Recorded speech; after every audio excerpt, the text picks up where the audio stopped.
everybody. Happy Monday. We're back once again. Hope you guys had a good weekend. We had a good time. Yeah. Wore out, man. That's Sunday. We were fucking like, I just fucking slept. Where it's like, we're so old, but it's, I mean, we sleep all day. But, you know, it's like we go out and have like a really good time and everything like that. But yeah, it takes like all day Sunday to recover. Yeah. Like we sleep till like... Wake up sore and shit. Like noon. Yeah. Then just kind of... All right. Putter around. Just had a comment in the comment section before the show started. Said that who is it? That Henry Cavill. Yeah, Henry Cavill's favored to do James Bond, and that new Denis fucking Villeneuve. Yeah. Yeah, Villeneuve. What's his name? Villeneuve. Yeah. And his version of Bond. Kind of wrong. And yeah, he was playing Superman. Didn't he play Superman in Man of Steel? Superman. I think it was Man of Steel. I lose track of all the Marvel and DC movies. He's got the right look. He's got the right age. And Denis is the dude that you want for that fucking property. I think that could work. Well, I trust him now. After what he did with fucking Blade Runner and Dune, he understands source material and the spirit behind the properties. And I'd heard that Denis said that Bond was one of his favorites. As long as he goes like Her Majesty's Secret Service and fucking or better, you know what I mean? Like I really liked the newer Bonds too, like Casino Royale and shit. I liked every one of those movies. As long as he keeps it like that with that particular dude, and he gets a good script, which I'm sure he'll get a good script. Then yeah, that'll work. It'd probably be excellent. Yeah, because there was some stuff, you know what I mean, in some of the some of the newer Craig Bonds, you know, like I didn't really like all the theme songs. And I think they went the wrong way.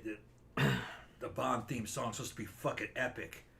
And Spectre, it wasn't that epic. And, you know, just like, I just thought they were kind of odd, some of the choices. And, you know, in the very last one, fucking, you know, what's it called, No Time to Die, or what was it? Yeah. No Time to Die, I think it was called, right? Yeah. It was a good movie. It homaged some of the old hokier movies. Sometimes the dude's eyeball falling out and shit, but it was all right. It's just, I think that last one, they kind of broke character a little bit. The tone was a little bit different. But, you know, they were good movies. It wasn't a perfect fucking series, but they were good movies. And I think Denis'd be the dude to fucking actually, if they give him more than one, he'd do that shit right. They'd be very good. And, you know, to be honest, when, you know, looking back over the catalog of Bond, it was hit or miss. Most of the Bond movies weren't that great. They didn't age too well. Especially the Roger Moore stuff. But the Sean Connery shit, half of that wasn't all that either. You know, just depended on the movie. They were kind of hit and miss. But, you know, even the Pierce Brosnan ones, you know, really only fucking GoldenEye I thought was really good. A lot of other ones are kind of eh. And what was that one? Fucking Living Daylights. Who is that guy's that actor's name? It was in Living Daylights. Timothy Dalton. Timothy Dalton, yeah. And then his first movie was really good, and the second one wasn't that good. It's just, you know, I guess it all depends on who's on the project. But that particular that French guy, yeah, you want him on there. That's looking up for James Bond, which they need to have a good James Bond, man, for 26. Hell yeah. Speaking of French guys, this remake right here was also directed by a French guy. Yeah. So, as American military, and I was going to say almost this exact thing. That he said, Hills Have Eyes, this was the remake from 2006, was one of the better horror remakes of the era. The OG is still far superior. The original is always going to be, well, not always, but most of the time. However, I will say that, man, if you guys saw a while back, I did a history of horror thing that I wrote and made and stuff on YouTube. And it was like 2.5 hours or something like that. And I think I shit a lot on the 2000s just because there were so many fucking remakes. Holy crap. And it's like, I didn't even realize, I was only going by the ones I remembered. And then like when I went back and researched it, I was like, holy shit, there was like way more than I even realized, because some of them just like slipped under the radar. But there were 3 that were good. This one, Dawn of the Dead from 2004, and the Texas Chainsaw Massacre remake. I will say that was pretty good. All the rest of them, unless I'm forgetting one, all the rest of them can just fuck right off. It's like, no. And I was thinking about it last night too, because we just kind of picked this at random. I've seen this before, probably a couple times, and I actually really like this. I probably like the original slightly better, but there was some stuff that was, I think, better done in this one, just because they had a bigger budget and there's more gore and things like that. And it's kind of more, I don't know. There's just something that's kind of more modern, obviously, about this one, whereas the first one's obviously kind of dated because it was 1977 and it was like had a lower budget. But I don't know, it's just but so when we were watching it, like the next movie that was going to come on after it, because you know how it's like, hey, here's the next one on the docket, was the remake of The Fog, which was fucking terrible. Oh my god, that movie was so bad. The remake of The Fog was so bad. Yeah, bad. But this one unwatchable almost is because I watched it all the way through, but it was a trial. Yeah, I will say that. You know what I mean? But this one's pretty good, and I think this was because Wes Craven, who obviously directed the original, wanted to remake this movie. He produced it, and he picked this director, Alexandre Aja, to direct it.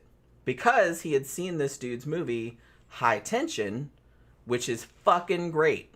And I don't think we fucking reviewed it, and we should, because that movie's fantastic.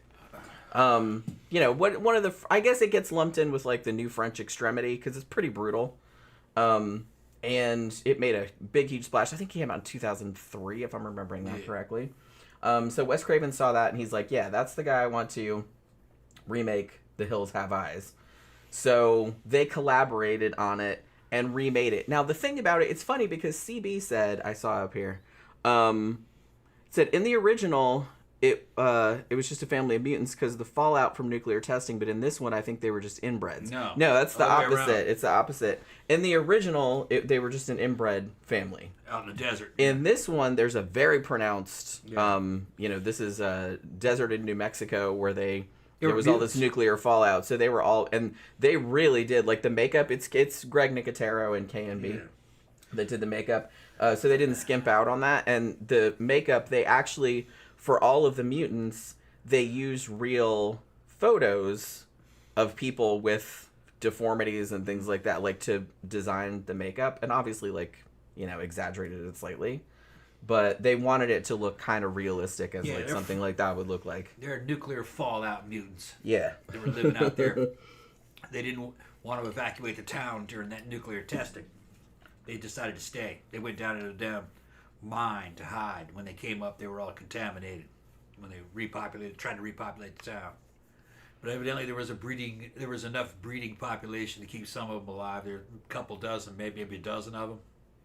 Yeah, and it's like, it seemed like, other than Ruby, the little girl, almost all of them were men. Yes, I don't understand how that Although that one, the one bald person that he sees, like, watching the TV when he goes in to get the baby, which we'll talk about in a minute, that might have been a woman, but I wasn't entirely sure. Yeah, and Ruby would have been pregnant, too. Yeah, because Ruby in this movie, now, wasn't Ruby, like, because it's been a while since I've seen the original. Ruby in the original was older. Yeah. Yes, because in this early 20s, probably. She's probably like 12, I want to say. I think she's older than that. She's maybe about 15, 16 probably. It's hard to say, but she's younger. She's just wearing little girl's clothes. She's younger. She's wearing like children. She's little. Yeah, so maybe that's what it is. She's not young. She's probably 16. Yeah, 15, she seems 16. More like a little girl. Nah, she was all enamored with that teenage boy who was about the same age. Remember? Yeah. She's the only good one. Yeah, all the rest of them are pretty horrible. Yeah, and she's deformed, but she's cute. She's real neotinous looking. Big eyes and she's not like super. They made her kind of like, what I mean. Well, like, they wanted her to be relatable and sympathetic, still, like instead of. She was like she was cute and deformed. One eye was a little bit big, was lower than the other, but she was. But she was still cute. Yeah. Yeah. So they did that. So I want to say, like, the first part of this movie is almost, I mean, I think as far as I remember, all the character names are the same, even the dogs' names are the same. Like, it's pretty much the same setup. I think the only thing that's different is the nuclear fallout angle and, like, him finding the village and having to go. Like, whereas I think in the original, they just kind of lived in... Didn't they just live in fucking caves or some shit like that? Yeah, or just out in the... Yeah, they were just... they just had, like, a camp, from what I remember. I think it was just some abandoned vehicles and stuff that they turned into, like, a little camp, wasn't it? I thought so. And like I said, it's been a while since I've seen the original. And it was, I think it was kind of like in a ravine between a couple of hills. You know, in a ravine in the mountains. They were coming down. I don't think it was a cave. Yeah, I'm just saying I think they lived... I mean, because the original, for sure, did not have the weird... Which I thought was a good addition of the whole... You know, New Mexico nuclear testing. Like, those villages they used to set up as like, hey, let's see what it looks like when... A regular suburban neighborhood gets blown up by a nuclear bomb, and so they set up all these things with like mannequins in them, and it's like all burned out and like super creepy. So I think that was a good addition that also explained like why these people were mutated and were cannibals. Yeah, it's not a sequel, and it's not like it's a reboot. Yeah, it's definitely a remake. The setup is very much the same. Suburban type family in an RV that gets stranded out in the middle of nowhere. There's a dude that runs a gas station who knows about the mutants. Never listened to a creepy dude at a gas station. So it was very similar setup. But it diverges a lot. You know, a lot of the scenes are different. The action's different.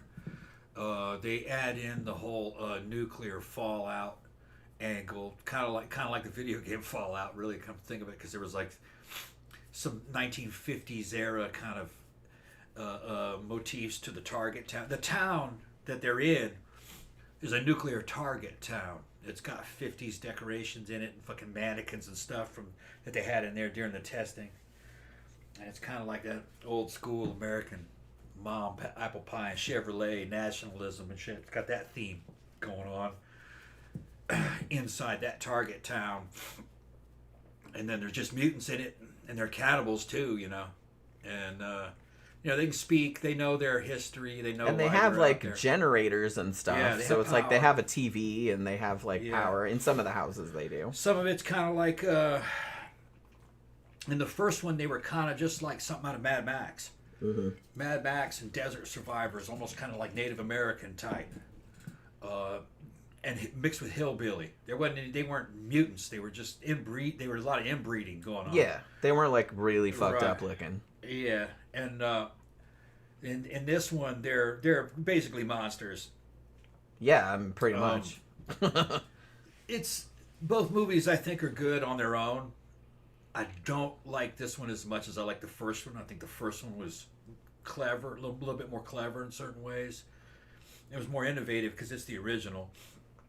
And I liked the whole. There was in the first one I remember a whole bunch of inter-family drama. With the mutants, you mean? In the first one, they don't do that like as much in this. They were actual characters in the movie. Yeah. This one, they're more like monsters that come in and fuck people up. And in this one, they're mutants, and the situation's almost kind of like Chainsaw Massacre, similar to that. More so than Hills Have Eyes. But it's not bad. It's just different. They just did it a different way. Yeah, and really, the first part of this is pretty much the same. Like I said, like the family dynamic between, you know, the regular family. They're just driving through the desert. They're actually, I think they say they're going to San Diego. Did they say where they're from? I thought they said Ohio, but maybe not. I don't remember, yeah. But they're driving to San Diego, and they're in New Mexico, even though this was actually shot in Morocco, interestingly. You wouldn't know by looking at it. No, you really wouldn't know by looking at it. They did a good job like doing this. It definitely does look like the American Southwest. It looks like the Southwest. It's not. It's Morocco. It looks like Mojave Desert or somewhere out in fucking Utah, Nevada. I was actually surprised when I looked that up and found that out. New Mexico, maybe.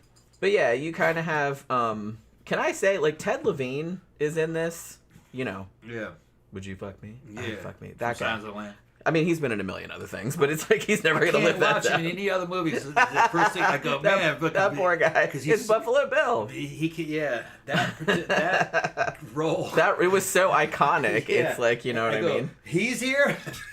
Buffalo Bill's. It rubs the lotion on his skin. Or it gets the nose again. He owned that role. I know. That dude is. I feel like he's been in a million things.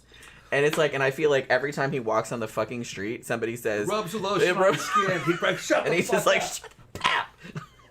okay, fuck me. You're only the 50 millionth person that has said yeah. that to me. He's like, he can't even go buy fucking smokes at the convenience store.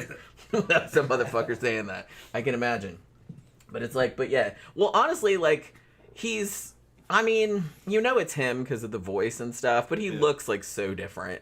He's got like a mustache and all this other kind of stuff. And he's kind of like the patriarch of the clan, I guess. Yeah. And so they're in this RV, and then they're pulling a trailer. Yeah. And so it's him and his wife, who's actually played by Kathleen Quinlan. She was in a million things too, but I remember her as the teacher from my favorite segment of Twilight Zone the movie, like back in '83. And then they have a couple teenage kids, and then they have a grown daughter who has a husband, and then they have a baby, and then they have 2 dogs. So they're going across the desert, and they stop at the only gas station around, which is intensely sketchy, as it usually is in these fucking movies. And as you should never do, especially if you know you're in a horror movie, don't ask the gas station guy. Or the gas station guy, they stop and get stuff, and then the gas station guy, he's kind of... Well, okay, so they say at the beginning that he's working with the cannibals. Like, I guess, like, letting people go, like... taking people to the cannibals, you know what I mean? Or diverting people to the cannibals. That was the word I was looking for. And you can tell he doesn't really want to do it anymore. I think he even says at the beginning... Yeah, he's trying to get out that he doesn't really want to do it anymore because he feels, like, bad about it. But in the end, he decides, yeah, I'm going to fuck these people over too, I guess. So he tells him to go on this, like, fucking shortcut. Now, the dad, who is one of those... dudes that, like, he's like the dad of the family. He's like, I'm the dad, so I know everything, goddammit. He's like one of those kind of guys. And so he's gonna take the shortcut like a dumbass. Had they just stayed on the main road, which was the only road really, everything would have been fine and there would have been no movie. But no, he decides he's gonna go, and pretty much immediately they go down this dirt road, and then they're like, where's the map? This isn't even on the map. What's going on? And I'm like, turn around. You know what I mean? But you can't get lost. All I gotta do is turn around. I know. It's literally, there was one road. You had one job. Yeah. So he went off the thing, and obviously the cannibals have, like, that spike strip thing that you put out and, like, fuck everyone's tires up. Tires get fucked up. He smashes into a rock. It fucks up the car, and now they're stuck out in the fucking desert. And so then, like, the dad, whose name is Big Bob. Yeah, how big is he? We don't know. Big Bob and Doug, who is his son-in-law, who he hates, they have to go off in 2 different directions. One of them is trying to go back to the gas station, which is like 8 miles away. And then Doug is going to go and try to go the other direction and see if he can see anything else, like if there's any other road or house or anything like that where they can get any help. Because, of course, this is 2006, but they still had cell phones, and it's like there, of course, is no reception because it's the middle of the fucking desert, right? Now, I will say, I kind of like, and I think this happened in the original too. Because doesn't the dad, even though he's big bad Mr. Man, he gets killed pretty much immediately. You know what I mean? Like, he's pretty much the first one taken. Well, they had to do that. Yeah, like, I do love the scene where he does actually walk all the way back to the gas station, which, like I said, was like, I think he said it was 8 miles. And it's nighttime by the time he gets there. And the gas station guy is there, and he's in the outhouse, but he's, like, really drunk. I guess because he felt bad about sending this family off to their death. You know what I mean? In this particular movie, he shoots himself in the face, and it's a great... Man, this is really gory.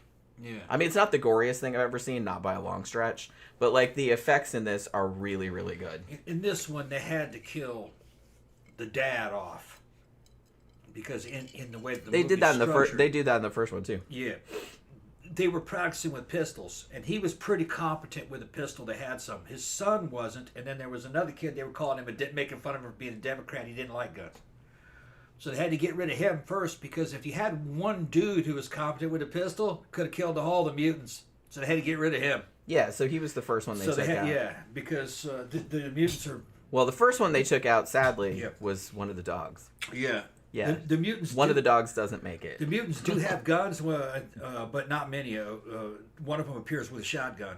But I don't know if they got the shotgun. Did they get the shotgun from the family, or they already had that shotgun? I think they already had it. Yeah, and I think they also had like a lever action carbine. Like a cowboy. I thought, well, shit, now I can't remember. Because I know for sure that the family, they had 2 pistols, right? Yeah, like, 2 they had a pistols, smaller had a one, revolver. and he had one in the glove compartment, like the bigger one. A Taurus 44 Because he used to be a cop. Yeah, one of them was a Taurus 44 Magnum revolver. The other one was a Beretta Cougar in 45. I know the... Yeah, Cougar. It was a Cougar in 45. I noticed that that's not 9mm. He ran out of ammo quickly because they didn't carry as much as the 9mm. But which they're okay guns. They're pretty good for the time. They're all right. But no, they had to get rid of him because he could have, in the right situation, given them a lot of resistance. They wanted it so the family to be on the defense the whole time. Yeah. And then eventually, the one they were making fun of being a Democrat. He mans up. He goes through some fucking fierce shit. Well, they took his baby. They killed killed his wife. Yeah, that's right. So and took his baby.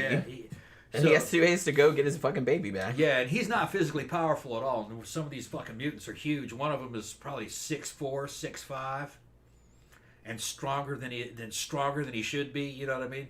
He had that what they call back in the old days of retarded strength. He was like that. And he had to fight that guy. He had an axe. He was fighting. The Democrat had a bat, and the fucking big ass mutant had an axe.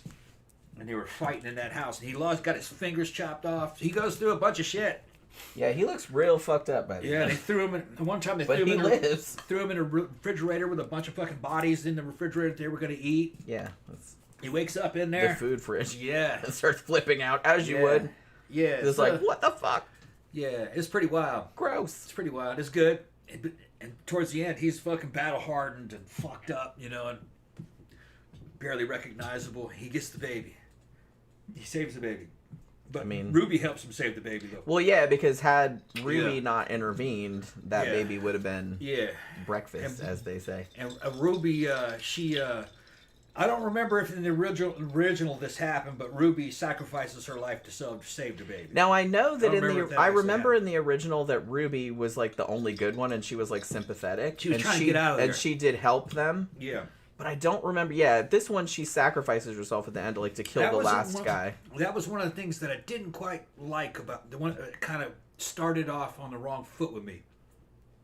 In the original, one of the first things that happens is the dude that runs the gas station. He's dealing with Ruby, and Ruby comes to him. She's all dressed up.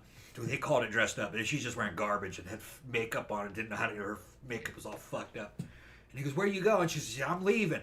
He goes, "No, you can't go anywhere. They'll never let you go." That kind of shit. She was trying to leave that family. It was her family. Yeah.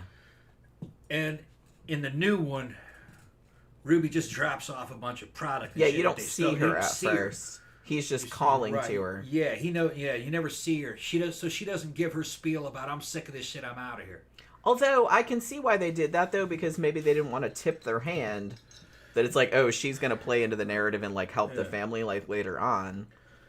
Yeah, there's something about me. I really admire original stories. You know what I mean, and kind of adhering to this original story, and then maybe doing some twists in that story, with the action and shit. Yeah.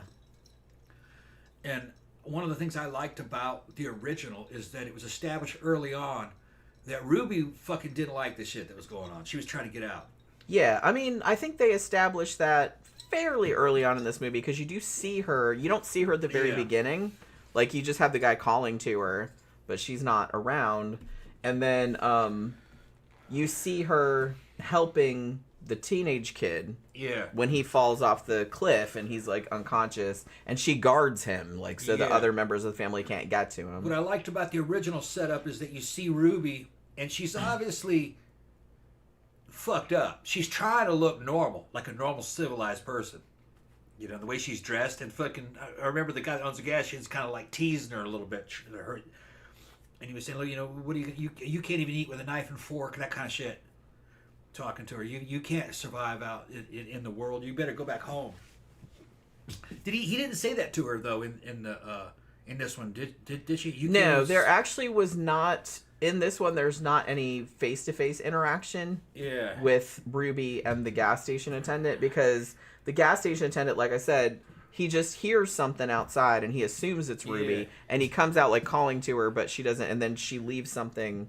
Somebody like the bag. Correct me. I think I remember in the original version, he tells her that she couldn't survive in the civilized world, that she has to go back home. She can't even eat with a knife and fork. It was that kind of shit. Yeah. Because you can try it all dressed up, you're never going to pass as a person, as a normal person. Because they were kind of feral. Yeah. Basically, they were. I mean, in this one, they were legit mutants. Yeah, like they. Yeah. I mean, this one they're mutants. The mean, other one they were just feral. The makeup in this is fucking great. I mean, they look real fucked up. Yeah, they look good. They look good. They look real fucked up. They just had to amp it up, and maybe they just thought that, I don't know if maybe they thought it wasn't scary enough. But to me, I've seen real videos of badly inbred Appalachians and barking like dogs and fucking drooling from the mouth and shit. The whole family up. They're on YouTube. And you can see them. That was scary enough for me. You don't have to be a mutant. They got mutants. You know, generations and generations of fucking inbreeding, or brother and sister marrying, and father and daughter. Not a good idea, folks. And father and daughter for generations having fucking kids. Also not a good idea. And they just, not abnormal IQs and shit. State has to take care of them. And when they die, they just bury them in the ground right next to the house. Weird shit, man. Like a pet? Yeah. Well. Yeah. Weird. You know what I mean? And then fucking, the state shows up. What happened? Oh, he's dead. We buried him right over there. Oh, okay. There's no death certificate or anything. They whatever you say. They don't care. Well, no. Yeah. Weird. But I saw that. That scared me enough because that was real. But like I said, I can see why. I mean, in the years since. Yeah. In the 70s, I've been seeing some fucked up movies from the 70s. Yeah. But most stuff from the 70s that was like real, like beyond the pale back then is not that shocking nowadays. So a lot of the stuff, and you could argue that like sometimes if they're going to do a remake, like it goes too far. But the thing about this, like I said, it's Alexandre Aja. He's, like I said, New French Extremity kind of type of guy. And he's really, really into horror. He really, really likes The Hills Have Eyes. And I think he wanted to take the same story, but just like amp up the gore, because they had like a lot more, like, you can do a lot more gory shit in movies nowadays. You can't. And even so, some shit got cut out of this movie. Huh. Even so, and the shit that they left in there is pretty bad. I wonder if you can get that. I think they trimmed a little bit out because they said, no, we're going to give you an NC-17, and they didn't want that. I wonder if you can get the original with the shit not trimmed out. You probably can. Yeah. But, I mean, the version we watched, I think, was on Amazon Prime or HBO Max or something like that. Yeah, it's free. You can watch it for free. So, yeah. But, like I said, the shit they left in there is pretty bad. So, I mean, you would never, ever get away with that in the 70s. Ever. Yeah. So the fact that just that, it's like, I don't know what they trimmed out. You know what I mean? Is all I'm saying. Because some of the shit, like I said, the fucking gas station dude in the outhouse, I think you missed that because I think you were in the bathroom, but it's like he legit like blows his face off like in loving close up. Like, you know what I mean? And it's like, what? And there's all kind of, there's rape, the dog gets fucking eviscerated, it's like there's just black gunshot kind of shit, that like Ted Levine gets burned alive. It's like there's that one mutant that's in the house when Doug, the guy with the glasses, is going to get the baby, is just like in a wheelchair, and it's just this, he's like this back like that, and he's got this huge fucking head. Yeah. Like that. It was just like all the makeup in this is really, really good. Like I said, it's Greg Nicotero, he was a protege of Tom Savini, if you didn't know. CB thought that maybe Ruby was actually the daughter of some of the victims that they'd had over the years that was just affected by radiation. In the original, she wasn't. In the original, her dad was like her dad was the son of the fucking inbred patriarch. So she was kind of like inbred princess, basically. Yeah. So and her dad was threatening to kill her and shit all the time. Yeah, they didn't, just because in the original, just because they were related, it didn't mean they wouldn't kill you. They'd kill each other too, fucking, or they threaten each other. They probably would kill each other. Yeah, and like I said, I honestly really, really like this movie, and I think it's a really good remake. Yeah. If you're gonna do a remake, do it like this. You know what I mean? Like, this obviously has a lot of respect for the original, because obviously Wes Craven approved it, he produced it, he picked the director, because he wanted to remake it. So, he obviously was happy with how it came out. But I mean, I can see the changes that they made. The only criticism I have of it is, but I can see why they did it, okay? It's because, like I said, I see things from, like, a writer's point of view, so I can see why they did what they did. They don't go as much into the cannibal mutants family dynamic because in the original as they did in the original. Because I kind of feel like in the original, it was set up more as, like, a parallel between this quote-unquote normal suburban family and this fucked up cannibal mutant family. Well, they weren't mutants in the original. But but you know what I mean? Like, inbred. They were just inbred. Yeah. So, I mean, tomato. Yeah. So and in this one, you don't have that as much. But I think that was done just like the more extreme mutant makeup and the reason behind them having being mutants because of the nuclear fallout. One, it's almost kind of like, I think he wanted to just make them more alien, like more unknown, scared, like less relatable. Because if they're still kind of human, then you can still maybe kind of reason with them. And in this, you absolutely could not. Like, they were just not having it. You could do it either way, but I kind of prefer the original way, just because there were some epic scenes of the main bad guy. His whole fucking conundrum is that he's got to live up to the honor and live up to his father, and they try to get approval of his father and shit. And in order to do it, he's going to have to, not be defeated by this family that they're raiding, and they were eating them too. Yeah. I mean, they show, because honestly, in this one, the mom, played by Kathleen Quinlan, she gets shot, and then the mutants come back later and steal her body from the trailer, and the son runs after and sees this mutant eating his mom. And in the original, pretty messed up. He's trying to live up to his father and make sure his father approves of him, and then his brothers, or I don't know how they're related to him. Some of them were brothers and cousins and sons all at the same time. They're dying, he's telling them to do stuff, and they get killed, and he gets blamed for it. And his daughter Ruby's not obeying him, and she's siding with them, and it's just kind of like something. It's funny. It's kind of funny in the original. There is some dark humor in the original, and this one is not. The remake is not funny. But but in the original, it's almost like some shit out of Hamlet or something. It's like kind of some kind of fucking Shakespearean fucking inter-family drama, over the top drama. These basically low IQ, fucking high aggression, savage motherfuckers, like something out of them. They were more like something out of Mad Max, kind of, in the original. So wearing fur and leather. Like I said, most of them still looked like people, though. Yeah.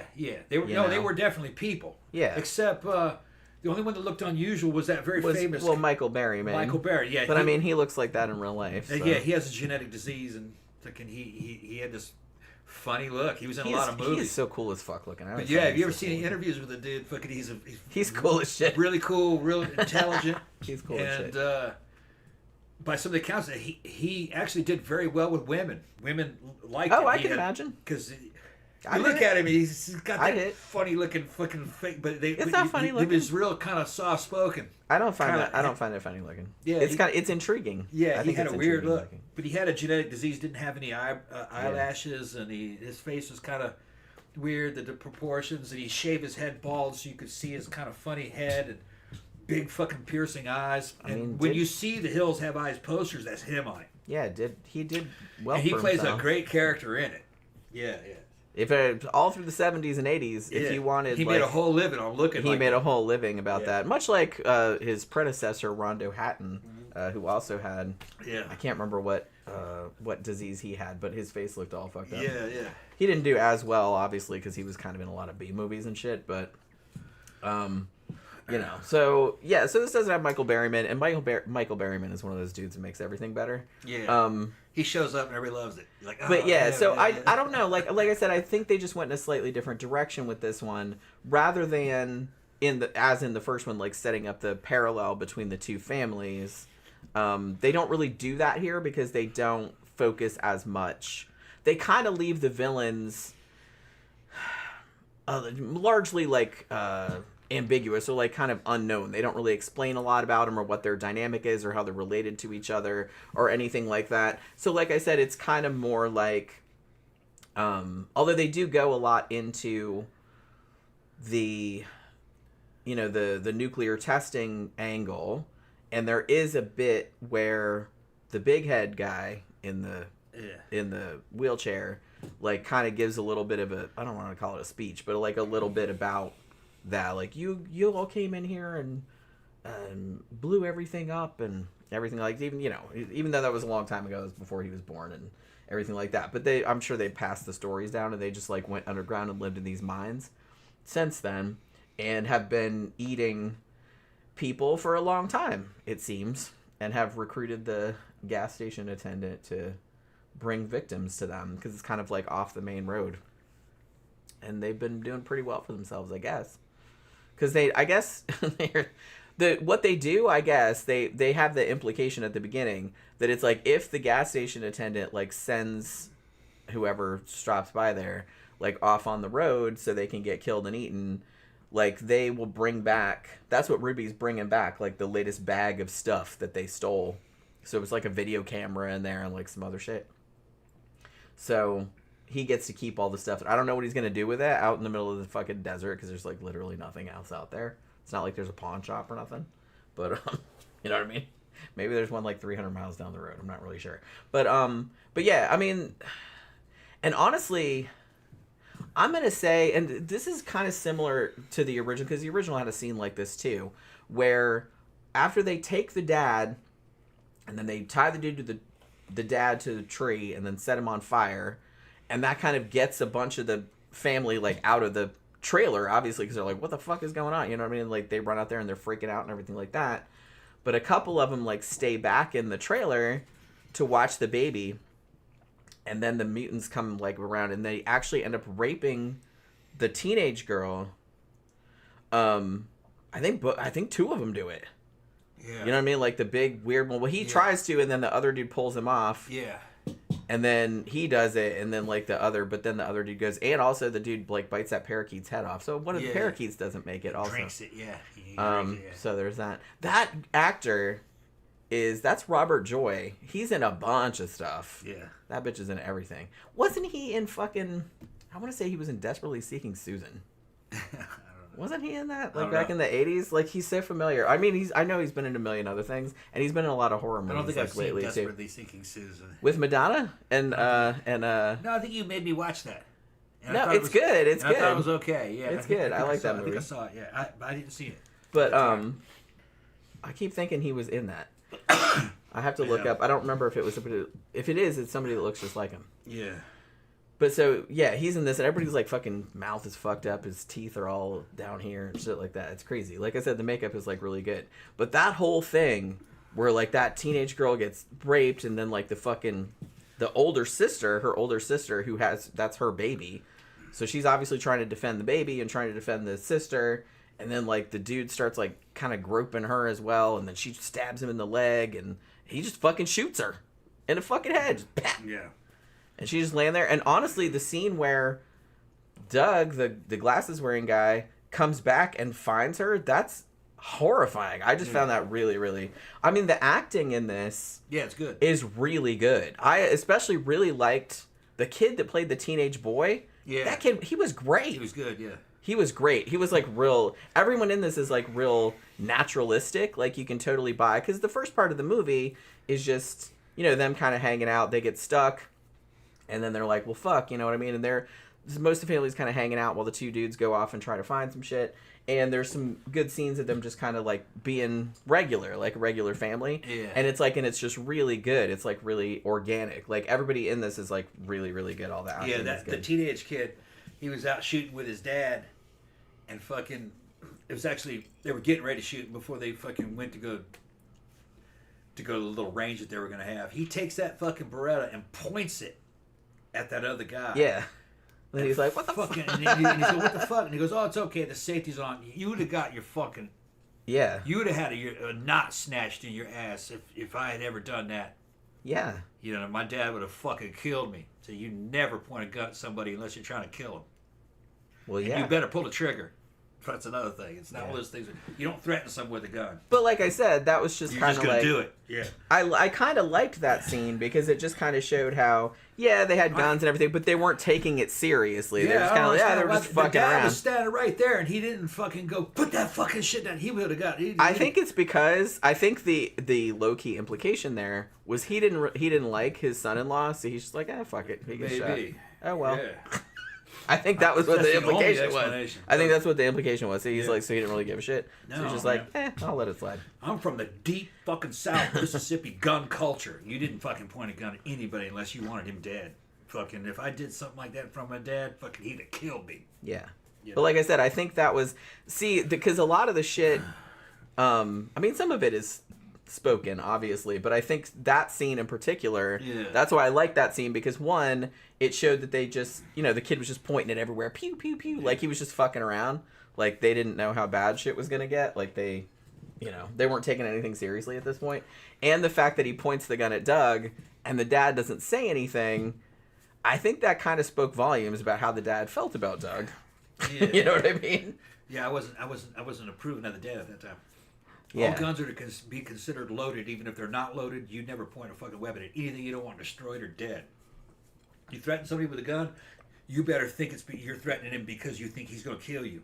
And if he gets to that, you shoot him if you think he's going to kill you.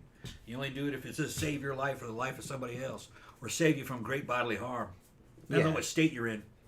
Here in Florida, if you're in your car, your motor vehicle, and somebody fucking grabs your car door, you can shoot right through that fucking car door and kill him.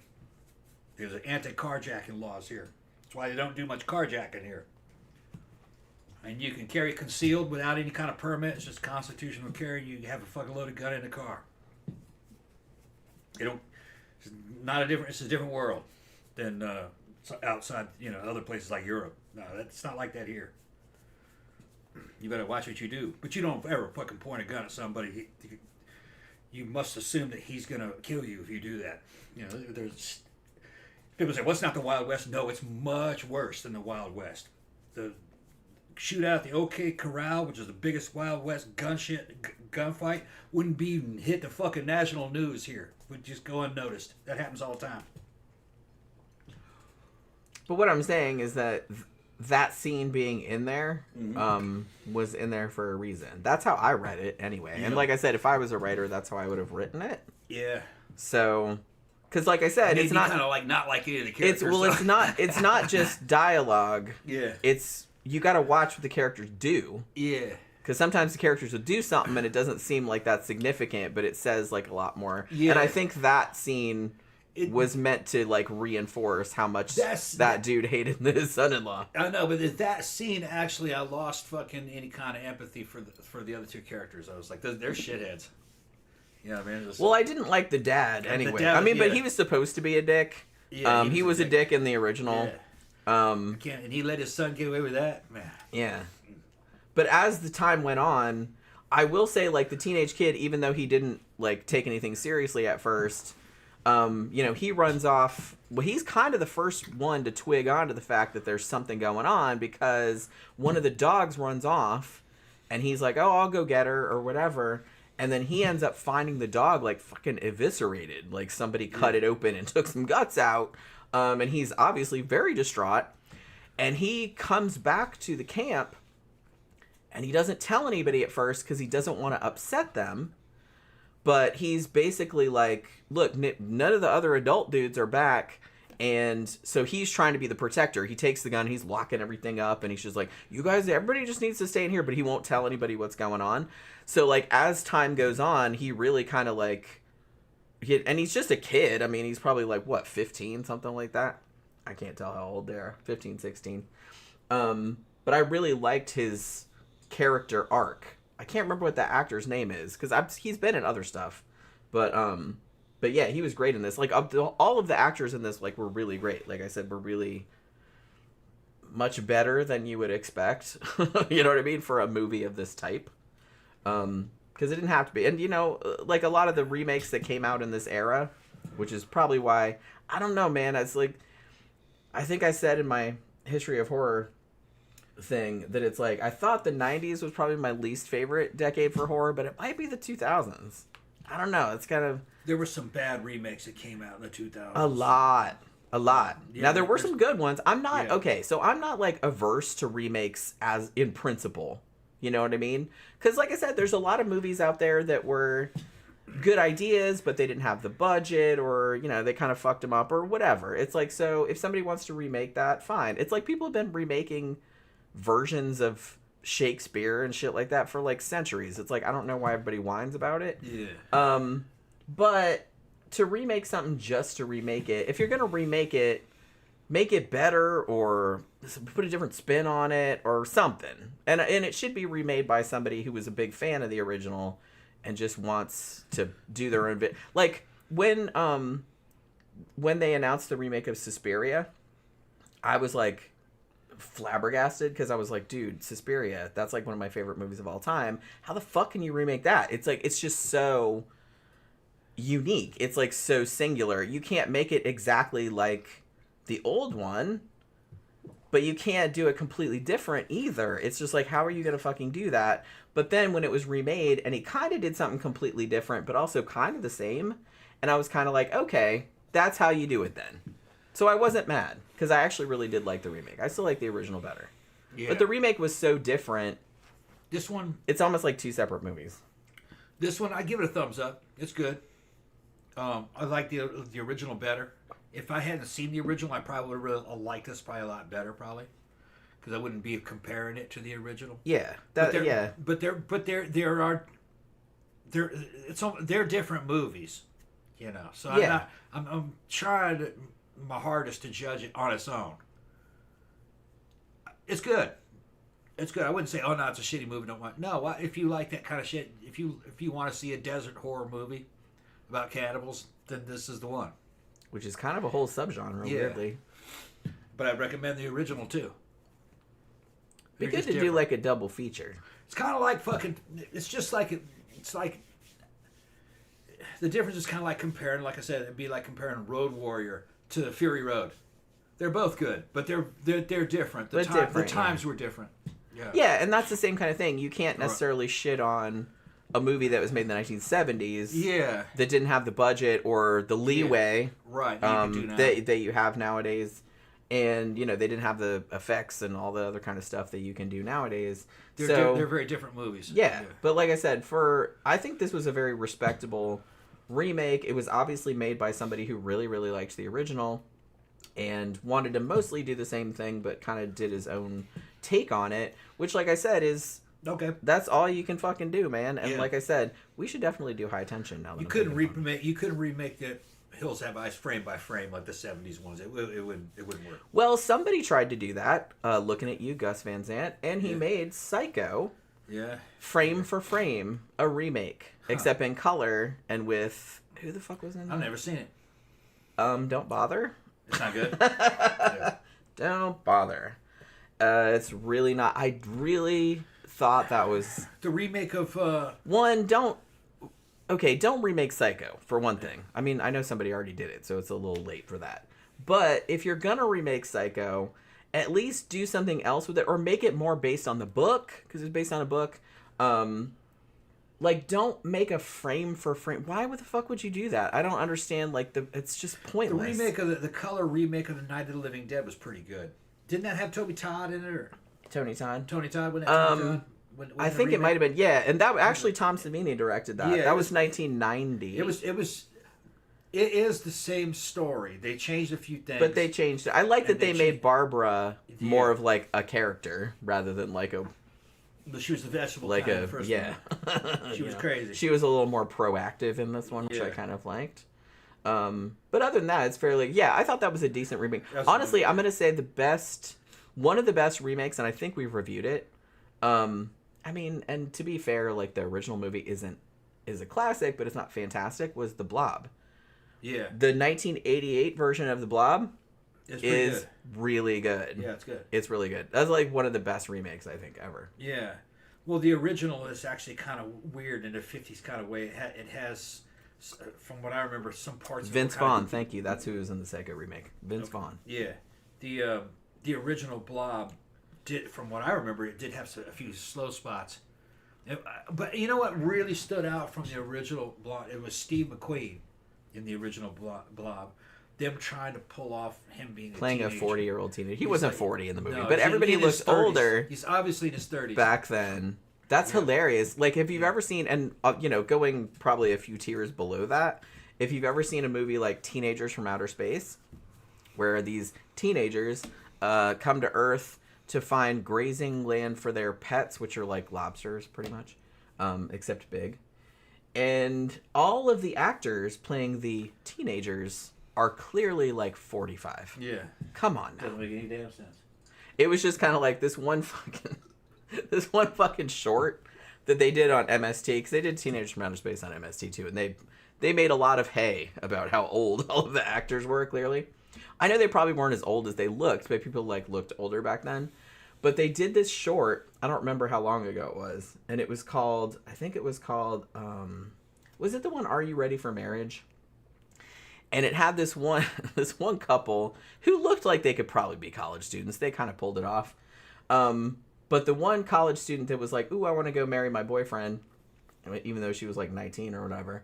And then she had this other friend who was supposed to be the same age as her, who was giving her advice that, oh, maybe she should wait and all this other stuff. That woman was clearly 40 years old. Clearly. At least. I think, although I was thinking she was like closer to 50. So I got curious and I looked it up, and she was actually 37 when she made that short. Yeah. And I was like, wow, that's a rough 37. Like, no shade. I'm sure she's probably dead by now. But, wow, that's a rough looking 37. I was thinking she was like maybe 50. Yeah, yeah. And the fact that they were trying to pass her off as a college student, especially because her friend, who was supposed to be the same age as her, looked considerably younger than she did, was a little weird. Yeah. A little weird. But yeah, so I don't know. But I will say, as remakes go, and especially the early 2000s were like a fucking field of terrible, terrible remakes. Yeah, like fucking the Total Recall remake. That Yeah, was somebody horrible. mentioned that. That was bad. Horrible. Like I said, I hated the remake of The Fog. Yeah. I mean, The Fog was like not John Carpenter's best film, but I really like The Fog. I like old school ghost stories. You could take what John Carpenter started and add a few scenes. And You make could that an make excellent a movie. good remake of You're that. right. You could make a real. good. But the one they made was not it. It was really, really bad. Carpenter just didn't have the budget, I think. Yeah. He needed a couple of more action scenes. He needed about 3 or 4 fucking good action scenes involving those damn ghosts. Yeah. And Like, then- I get it. He was yeah. trying to do more like an old school, sitting around the fire, telling ghost stories, kind of like, I get that, and I like that kind of shit. They had to show more. So, yeah. But yeah, so, I don't know. So, but they did the remake, and it was terrible. But I can't even remember, like, all the fucking remakes. But like I said, this one, I would argue, is actually one of the best ones. Dawn of the Dead from 2004, that remake was excellent. I mean, I went to the theater to see that thinking, man, this is going to blow. And it was, like, really, really good. Yeah. So I think that was probably the best remake from this era. And I will also say that the Texas Chainsaw Massacre remake was also decent. I think I saw that in the theater, too. But the other shit, like the Friday the 13th remake sucked. The Nightmare on Elm Street remake sucked. Like, pretty much all of the other remakes. But maybe there's some that I'm not remembering. But there were, like, most of them were just... RoboCop sucked. The remake of Yeah, RoboCop like, and sucked. most of them I didn't even bother. Like, I didn't... It just seemed like every fucking horror movie that was coming out was a remake of something. And, like, 95% of them were terrible. You know? They just took everything that was cool about the originals and just... Hey, we're going to put, like, these hot CW-looking, like, actors in here and fucking... I don't know. It was just dumb. It's just dumb. And it was just, like, too glossy and too... Everything was PG-13, but I mean, at least this movie, because it was a French director, I'm assuming, he was like, fuck yeah, I'm going hard R. Well, actually, he went NC-17. They had to cut some out to make it a hard R. So it's like, so he wasn't afraid he wasn't pulling any punches, and he didn't try to make it family friendly or nothing like that.